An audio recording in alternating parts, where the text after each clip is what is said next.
Hello everyone. Today I want to look at a game for 2004 between Grandmaster Sergey Volkov and with the white pieces and Juan Manuel Belen Lopez with the black pieces. The theme of this game today is playing without understanding and how you can end up in serious trouble by just playing without logic. Let's go through this game quickly. All right. Now, what you're gonna see here is I let the cat out of the bag. You're gonna see Black, who was rated at the time 24-25, and go into a position within about 15 moves and just be totally lost. Now, I don't mean lost as as far as me checkmate right away, but basically, just he'll be able to resist and hang on, but there's no there's no doubt in what the result or outcome is going to be. So the game started off d4 from Volkov, d5, c4, e6, knight f3, c6. Okay, all normal, right?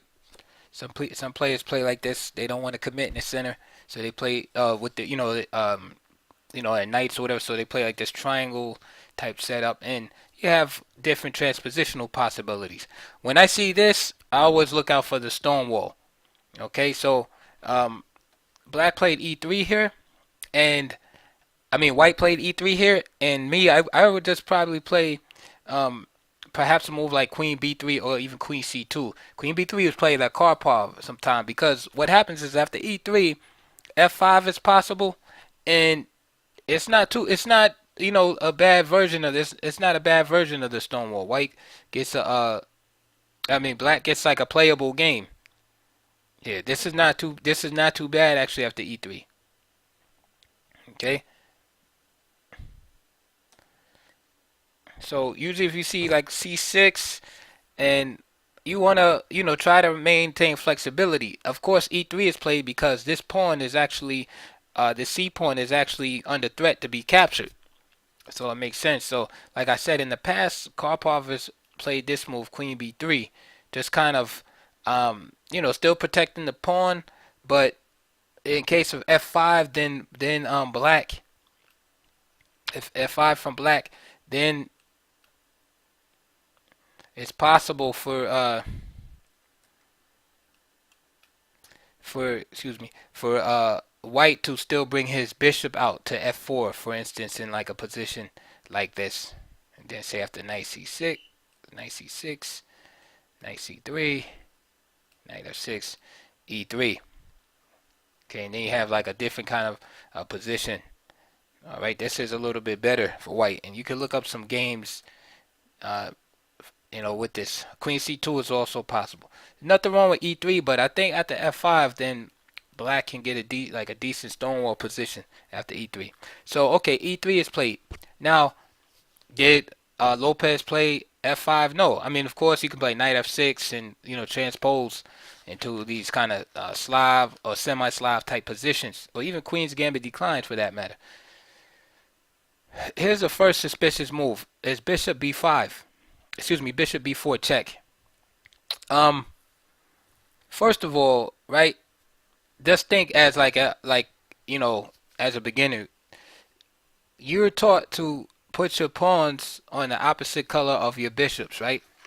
In the opening. In other words, so the bishops can breathe, so they're not blocked. So we know from this position, right, with all the pawns, black pawns I'm speaking about, with all the pawns on the light squares, that dark square bishop is your good bishop. Okay? So, right, just from there it looks suspicious that you're going to exchange or be willing to part with that bishop, right, this early in the game, right, with so little information as how the game is actually going to go. It's real early just to go check and give up that bishop, and now you're stuck with the bishop on c8, which is your bad bishop.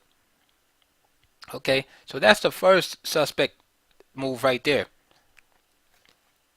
Bishop d2, of course. Why? Of course you're gonna trade. You're not gonna play knight c3. Nothing. You're gonna challenge it right away. Like, oh, you want to get rid of it? Let's go.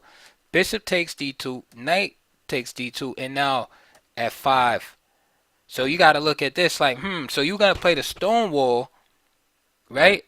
But you trading off the dark square bishop, which we know is very important in the Stonewall. Now, here's another thing. Anybody that knows anything about the Stonewall will know that white often has to go through great lengths to get to trade that bishop off.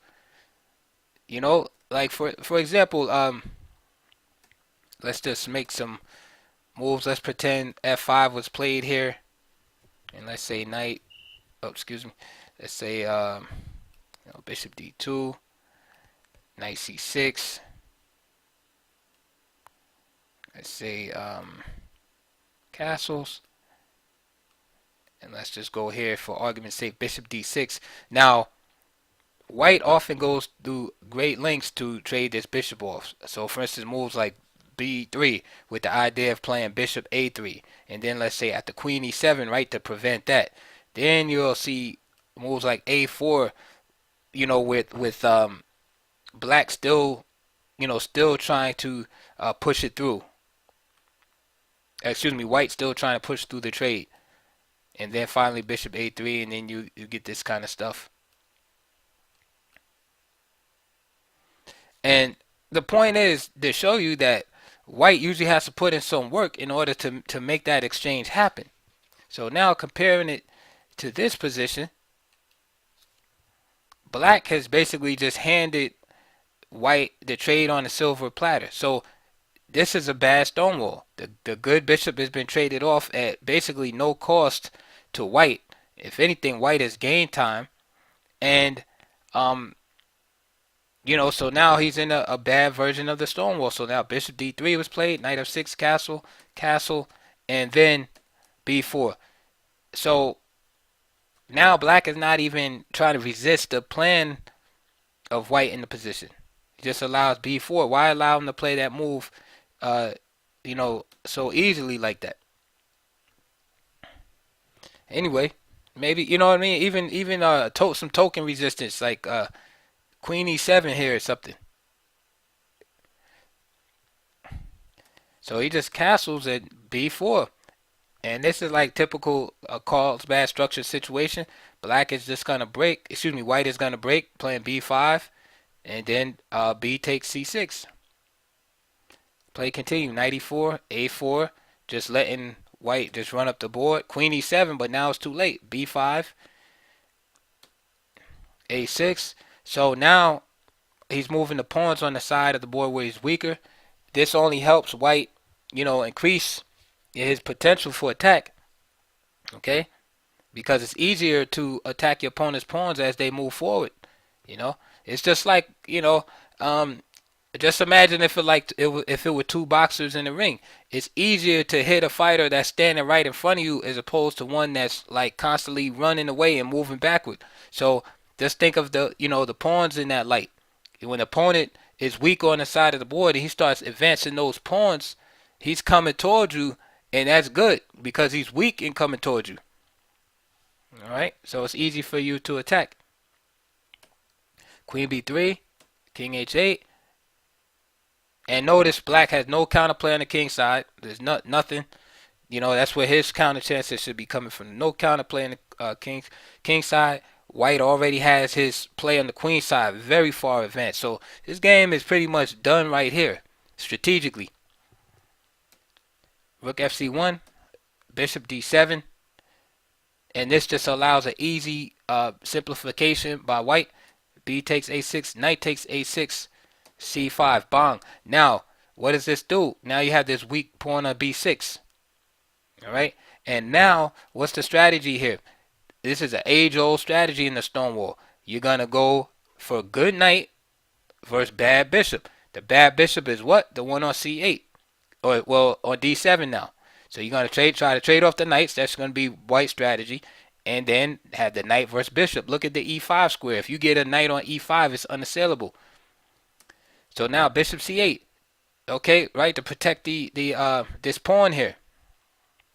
To protect this pawn. Now, better for white should have been, better for black is knight takes d2. Knight takes d2, pulling the knight right from the defense to e5 square. Then if the bishop takes, then you see white still going on with this plan of attacking on e5, then e4, knight e5. But at least, while white is still better here, but at least black has some more space on the king side. Then maybe move like rook fb8. Again, um, white is still better, but it's a little bit better than the game continuation. So after c5, bishop c8, protect the pawn. Real passive play. Bishop takes a6, knight d2, knight d2. So you see he traded, but notice how e5 is not played. The rook had the capture, and now queen c3, which stops e5.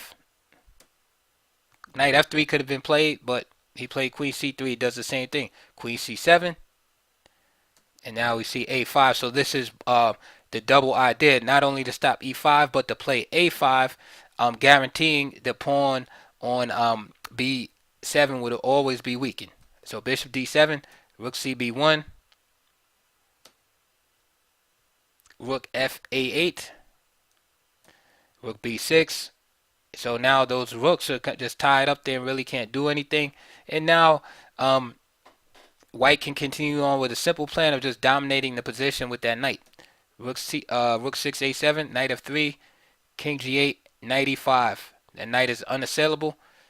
Bishop c8, g3, rook a6, and white went on to win this game. I'll just go through the rest of the moves quickly because we're at move 25, and that's what I was saying is that black was lost early in the game. Like right here, he's strategically lost. He held on because in these kind of positions, it's hard to get a fast win. Usually, you just got to grind the opponent down, and this is what happened.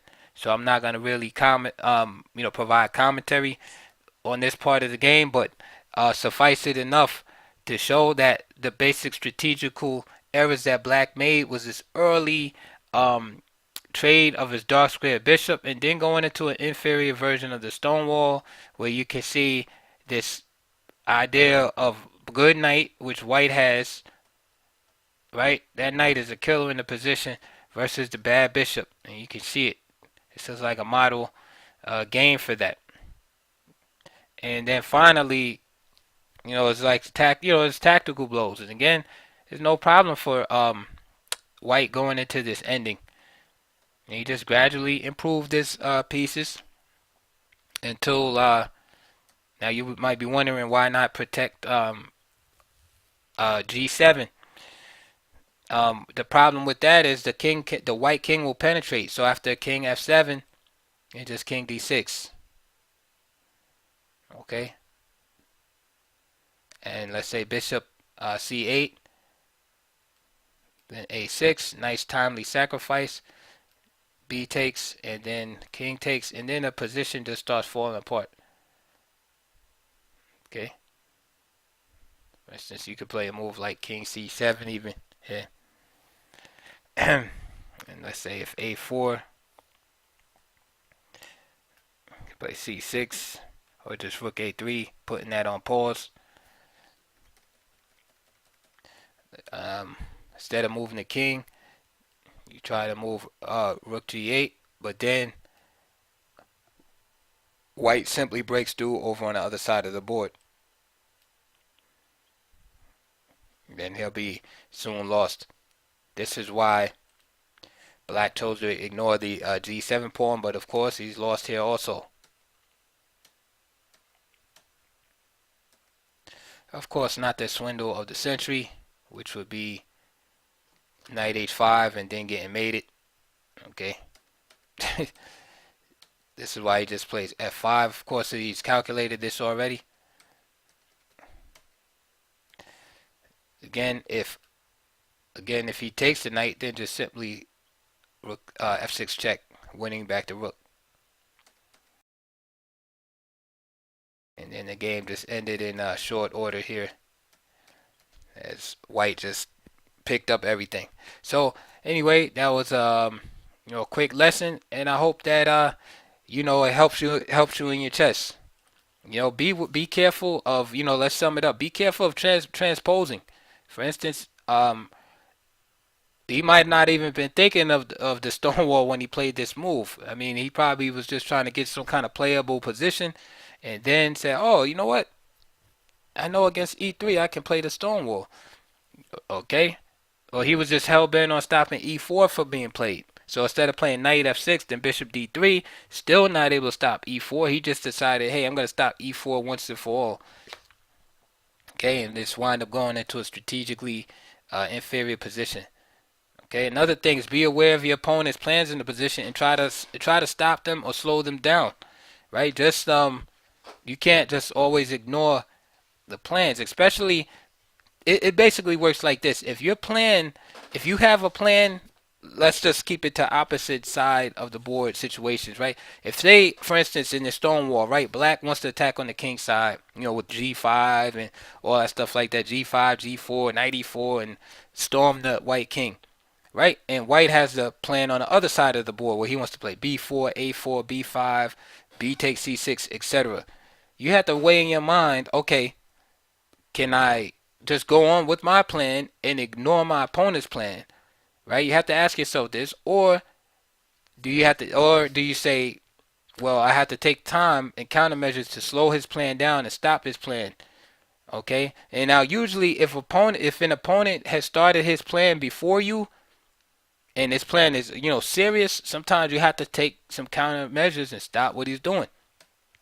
This is a perfect example of that. Okay? White is ready, right? White is ready to go. So by the time black can really start anything on the opposite side of the board, I mean, this is move 11. White is already sweeping the queen side already. So black can't really afford to, try to start counterattacking on the other side of the board. Because white's attack is just too fast. Okay. So for instance, after say G5, just a simple move like H3, just slows everything up.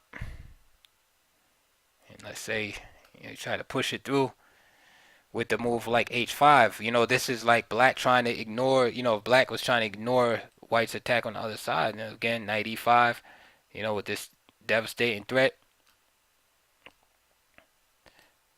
Yeah, queen H7. And then of course, white has the initiative, so white can just keep pushing with his own plan. Rook C1 looks good to me. You know what? Let's get this guy out of here. This dangerous bishop. Bishop takes, F takes, and now move like queen B3 is sweet.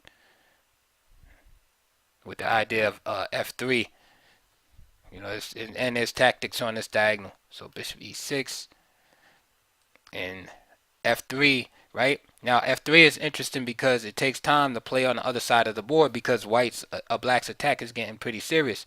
But rook AB1 is also possible. You see, ignoring the attack and then say after G4, you could take, which is kind of dangerous, or you could even play a move like H4, keeping the position closed. Okay, but the point is, white maintains the upper hand because of the speed of his attack. Right, white is already, gained so much ground already, and black is kind of trying to play catch up. What's interesting about opposite wings attacks is that often the attack on the king it becomes more serious than any kind of queenside attack, just because of the simple fact that more can be caution can be more thrown to the wind when it comes to attacking the king. For instance, you could sacrifice a piece or ignore a capture and stuff like that. When you're attacking the king, because checkmate is the end of the game. Whereas attacking on the queen side, you might win a pawn, a piece, or whatever, but still you haven't technically won the game until you've, checkmated the person. So that dynamic is very interesting when you have these opposite wing attacks. But anyway, I hope you enjoyed that. Please like, subscribe, and I will see you on the next video.